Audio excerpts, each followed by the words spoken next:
Katie se dirige maintenant vers la coopérative d'habitation Notre-Dame de Fatima, qui permet à ses membres de vivre au centre-ville dans une qualité de vie exceptionnelle, équitable et à juste prix. Ça va bien? Oui. Coop Notre-Dame de Fatima. Exactement. Super. Tu me montres ça, Eric? Oui. Coopérative Notre-Dame de Fatima, c'est une coopérative qui a été inaugurée en 1984. C'est une coopérative de 24 logements, actuellement 24 membres. En fait, c'est diversifié parce qu'on a des taux d'occupation selon les logements. Alors, quand il y a un 3,5 qui se libère, par exemple, c'est seulement les personnes seules ou les couples qui sont éligibles. Quand il y a un 5,5 qui est sur un étage ou sur deux, dans ce cas-là, il faut avoir absolument 2 enfants. Et là, ça peut être monoparental, ça peut être un couple. Puis, voilà. Donc, ça assure toujours une diversité. Le bâtiment date du début du 20e siècle, à peu près 1912, à l'époque où Parc était florissant, qui était une communauté yiddish qui avait vraiment été créée pour les résidents. Fait qu'il y a de l'histoire ici. Il y a de l'histoire ici, oui, beaucoup. En fait, au départ, il y avait 3 membres fondatrices qui étaient des dames portugaises, mais le reste de la communauté était moitié portugais, moitié québécois. Et moi, je faisais partie de la moitié québécoise, mais on a toujours considéré les membres fondateurs comme étant les 3 dames portugaises. Les gens qui habitaient déjà au départ, je pense qu'ils sont les membres fondateurs. Il en reste 5 maintenant. Wow, c'est quand même magique. Sur les 24, oui, il en reste 5.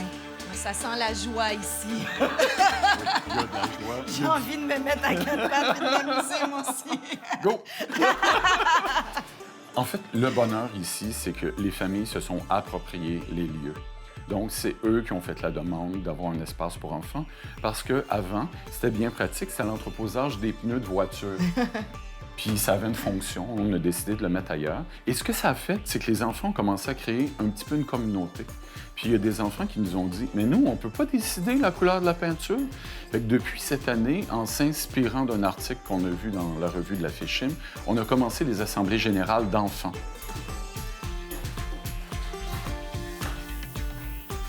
C'est ici qu'on se réunit, en fait, une fois par année pour l'Assemblée générale annuelle. Ensuite, on se réunit aussi pour d'autres assemblées. On en a 4 dans l'année pour que chaque comité dise où est-ce qu'ils sont rendus, puis pour tâter le pouls des membres. Puis les assemblées générales extraordinaires. Est-ce que toutes les coops fonctionnent de la même façon?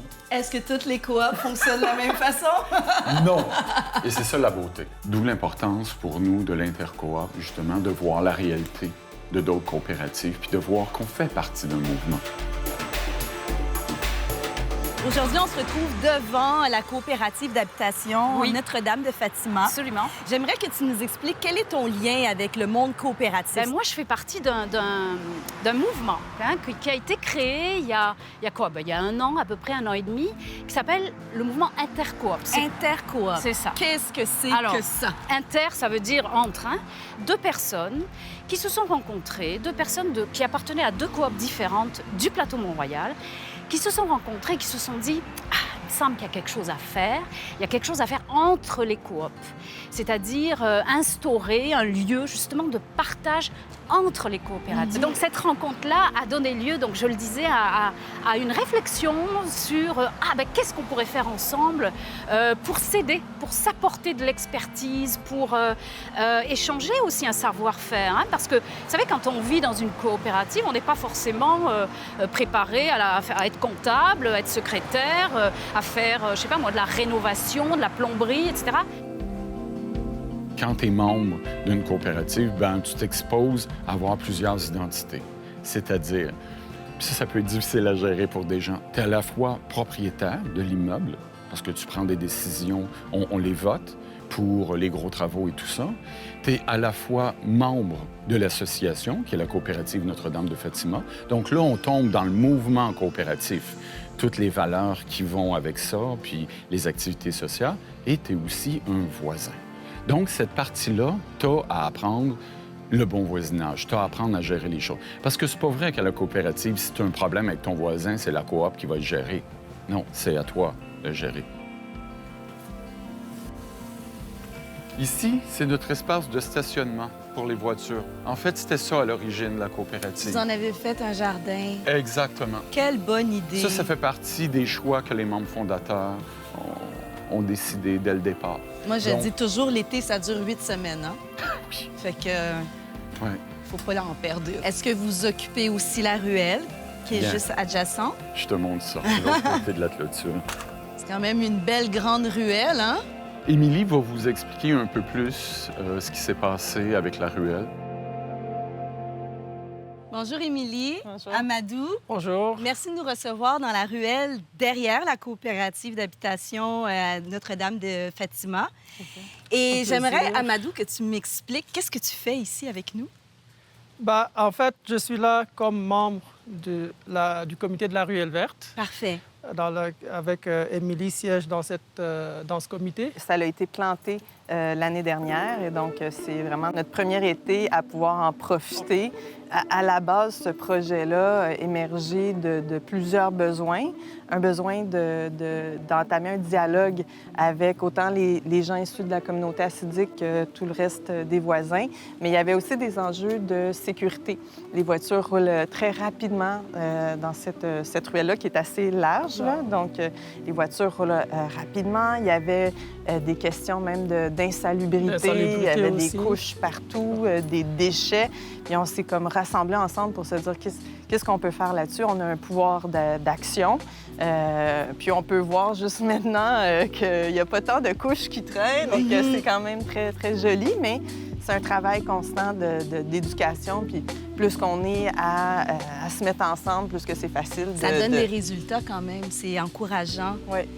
Quel est votre rêve le plus fou avec ce projet? Ah, bien, c'est sûr que nous, on aimerait ça faire recevoir tous les voisins du quartier, Mylan et même au-delà des frontières du Mylan pour partager, par exemple, toutes nos spécialités. Il y a des gens issus de diverses communautés ici. Puis on se dit, pourquoi pas se mettre une grande tablée, tout le monde cuisine un petit quelque chose, un tout ski, on partage ensemble. La fête Fait que des c'est genre- nations. Ah oui, mais c'est La le fête genre de la de ruelle. fête qu'on aimerait instaurer dans le quartier. Puis la beauté en coopérative, qui est différent des autres milieux, c'est qu'en fait, au niveau du pouvoir, c'est pas un pouvoir pyramidal. Ma directrice chez nous, ça sera plus jamais ma collègue éducatrice. Ça se peut pas. Tandis qu'en coopérative, à un moment donné, je m'occupais du comité de gestion de l'immeuble. Bien, autour de la table, il y en avait 2 qui l'avaient déjà fait avant moi, mais jamais ils ont mis au processus. Une dame qui habite là, au-dessus de chez moi, qui est là depuis 35 ans aussi, qui a peut-être 86 ou 87 ans aujourd'hui, qui est une pure soie. On adapte les tâches aux personnes vieillissantes pour qu'elles soient capables de les faire. Donc, on leur donne des choses qui sont pas compliquées, puis eux, ces personnes-là ont l'impression vraiment de participer à la vie coopérative quand même, ou même comme elles ont toujours fait, même si elles sont plus capables de faire certaines choses physiquement. Et je pense qu'on les valorise comme ça. Puis on est vraiment, vraiment une belle gang. Actuellement, là, on est vraiment une belle gang. En tout cas, ça respire le bonheur. Oui. C'est comme on fonctionne en groupe. Un groupe, ça avance plus lentement. C'est plusieurs cerveaux, toutes les démarches sont plus longues. Ça fait que les réparations, des fois, se font pas aussi vite parce que tout le processus démocratique. Mais on est là pour durer. C'est ça, la différence. Puis, il y a des fois, je rentre chez nous puis que je suis accablé par un problème, puis je me dis, arrête, c'est pas ton problème, c'est le problème de la coop. Puis la coop, j'en fais partie, mais je suis pas tout seul. C'est pas un truc Oui, de à Atlas porter là, qui ça, porte le ça, monde. oui. C'est ça.